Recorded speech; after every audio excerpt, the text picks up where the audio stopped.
वो बच्चे बड़ी दूर से चल के वृंदावन आए। अब इन बच्चों का कोई नहीं था। इन बच्चों के पिता का बैकुंठवास हो चुका था और खाने के लिए खाना भी नहीं था।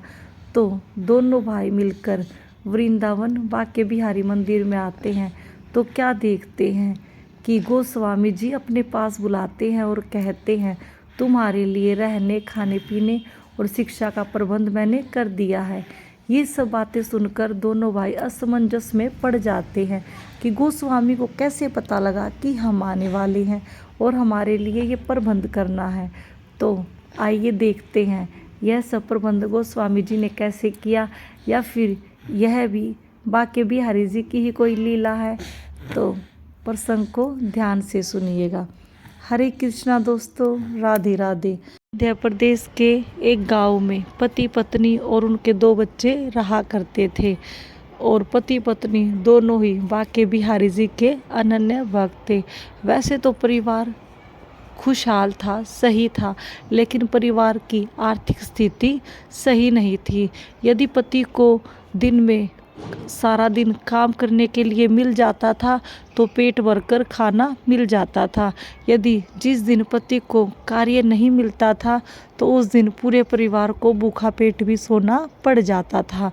तो इसलिए पत्नी को हमेशा शिकायत रहती थी कि बांके बिहारी जी हमारे साथ ऐसा क्यों करते हैं, आखिर हमारा क्या कसूर है जो हमें 2 समय का खाना भी नहीं मिलता है।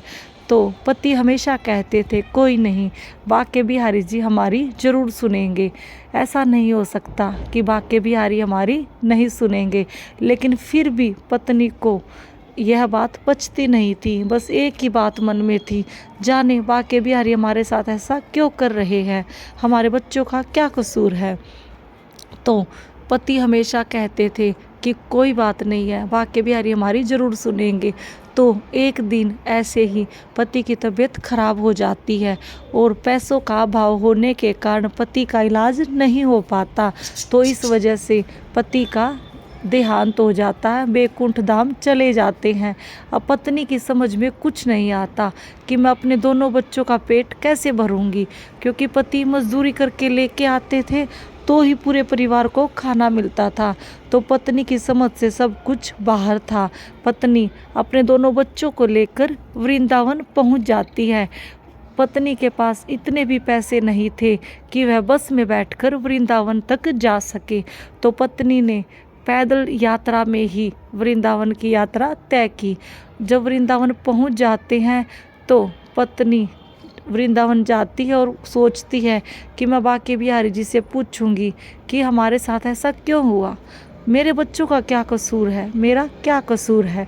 उधर बांके बिहारी जी गोस्वामी जी के सपने में आते हैं और कहते हैं कि यहाँ पर 2 बच्चे और उनकी माँ कल आएंगी, तुम्हें उनके रहने, खाने पीने और शिक्षा का प्रबंध करना है।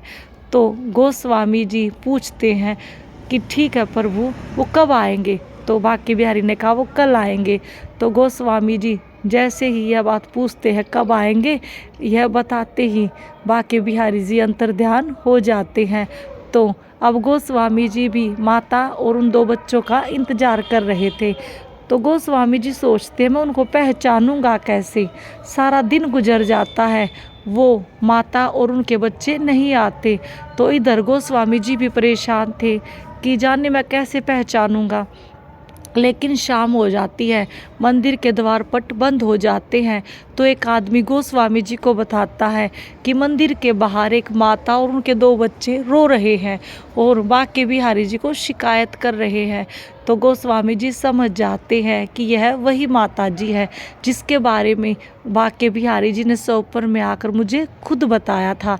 तो गोस्वामी जी दौड़ कर जाते हैं और इन माता जी को कहते हैं कि आप मेरे साथ आइए, मैंने दोनों बच्चों और आपका रहने, खाने पीने का और इनकी शिक्षा का प्रबंध कर दिया है। तो माता जी पूछती है कि आपको कैसे पता लगा हम आएंगे। तो गोस्वामी जी ने एक शब्द में एक ही बात कही कि ये बातें बाद में भी हो जाएंगी, आप आइए।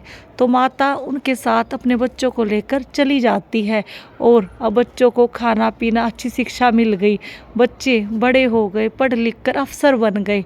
तो एक दिन यह औरत सोचने लग जाती है, जाने गोस्वामी जी ने हमें क्यों पनाह दी, क्यों हमें खाना पीना, मेरे बच्चों को शिक्षा दी।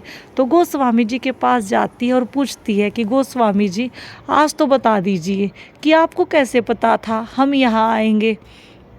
तो गोस्वामी जी कहते हैं कि जब आप आने वाली थी मेरे सपन में बांके बिहारी स्वयं आए थे और उन्होंने कहा था कि एक माता और उनके 2 बच्चे आएंगे, आपको उनका खाना पीना और उनकी शिक्षा का प्रबंध करना है, इसलिए मैंने ये सब किया।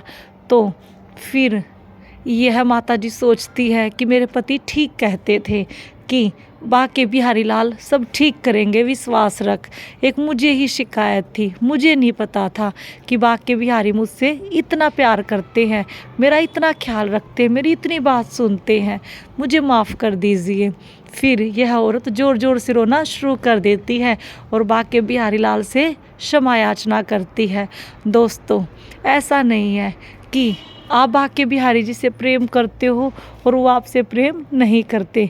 यदि आपका मन साफ है, आपका विश्वास मजबूत है, जितना प्रेम आप बांके बिहारी से करते हो उससे कहीं ज़्यादा बांके बिहारी आपसे करते हैं। दोस्तों, इसलिए कहती हूँ अपना विश्वास मजबूत रखिए और अपना ख्याल रखिए। यदि आपको वीडियो अच्छी लगी है तो वीडियो को लाइक और कमेंट में राधे राधे, और मेरी अगली वीडियो देखने के लिए चैनल को सब्सक्राइब जरूर करें। तो मिलते हैं अगली वीडियो में। बोलिए श्री कुंज बिहारी श्री हरिदास।